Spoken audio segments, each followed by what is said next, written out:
7h, 9h, Europe 1 matin. L'édito politique sur Europe 1 avec Le Figaro. Bonjour Alexis Brézé. Bonjour Dimitri, bonjour à tous. Alors Alexis, quelle coalition pour gouverner la France? C'est la question que tout le monde se pose. Dimanche soir, on était dans le bleu. Est-ce que les choses se précisent? Alors, si vous me permettez, Dimitri, une courte minute de publicité, Mais je je vous en voudrais prie. renvoyer nos auditeurs vers un instrument passionnant sur le site du Figaro, je ne sais pas si vous l'avez vu, qui est le simulateur de coalition.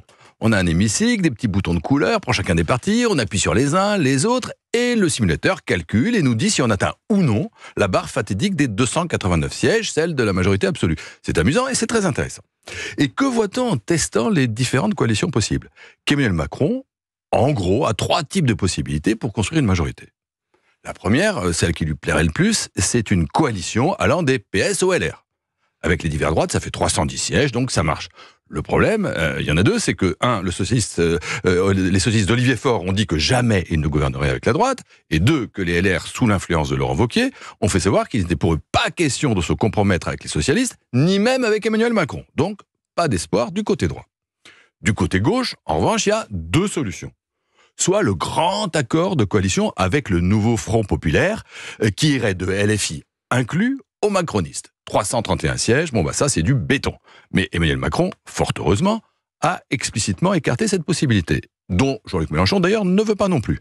Donc aucune chance de ce côté-là. Reste la petite coalition à gauche qui exclurait les LFI et qui irait des communistes aux philippistes d'Horizon. En ramassant tout, on arrive à 291 sièges, donc en théorie, ça peut passer. Mais en pratique, non. Parce qu'Édouard Philippe veut bien voter pour les communistes, mais pas gouverner avec eux. Et parce que Gérald Darmanin, qui sait que la France est de droite et qui pense il pense déjà à la suite, ne veut en aucun cas faire une coalition avec la gauche. Donc, cette coalition du 3e type, elle ne fonctionne pas non plus. Bon, alors que faire, Alexis? Il faut bien que la France soit gouvernée. Certes, Dimitri, mais moi je suis prêt à prendre le pari qu'il n'y aura pas de coalition du tout. En revanche, il peut y avoir une cohabitation. Et ça, c'est très différent. Il ne faut pas croire que le président peut composer sa majorité à sa guise ou selon sa fantaisie. La politique, c'est pas un simulateur de coalition. En vérité, Emmanuel Macron n'a pas vraiment le choix. Il l'a dit, il devra faire avec la force politique arrivée en tête.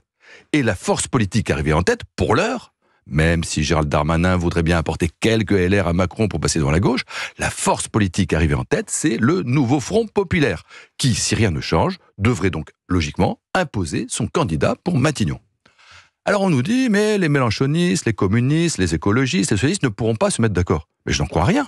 Ils se sont mis d'accord pour créer la NUPES quand on n'y croyait pas, ils se sont mis d'accord en 2 jours pour créer le nouveau Front populaire, on ne voit pas pourquoi ils ne se mettraient pas d'accord pour désigner un candidat à Matignon. Et à la fin, vous verrez, ils choisiront un socialiste Mélenchon compatible, par exemple Olivier Faure ou un autre, et Emmanuel Macron, parce que c'est la logique des institutions, lui demandera de créer un gouvernement NFP avec des ministres LFI, PC, PS, Verts, qui voudront appliquer le programme NFP, tout le programme NFP, rien que le programme NFP. Oui, comme l'a dit Jean-Luc Mélenchon dimanche. Mais ce gouvernement de gauche minoritaire, il va se retrouver rapidement censuré, Alexis. Il le sera. Inévitablement, mais peut-être pas tout de suite. Pour qu'il le soit censuré, il faudra que les députés LR, les députés Horizon et une moitié des députés macronistes acceptent de mélanger leur vote avec celui des députés Rassemblement National. Pour faire barrage à qui? À la gauche.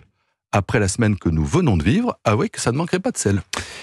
Petits et grands calculs en ce moment. Comment bâtir une coalition introuvable à ce stade? La coalition introuvable d'Emmanuel Macron, précisément, c'est la une du Figaro ce matin. Merci beaucoup Alexis Brézé. C'était l'édito politique sur Europe 1. Merci Alexis, bonne journée.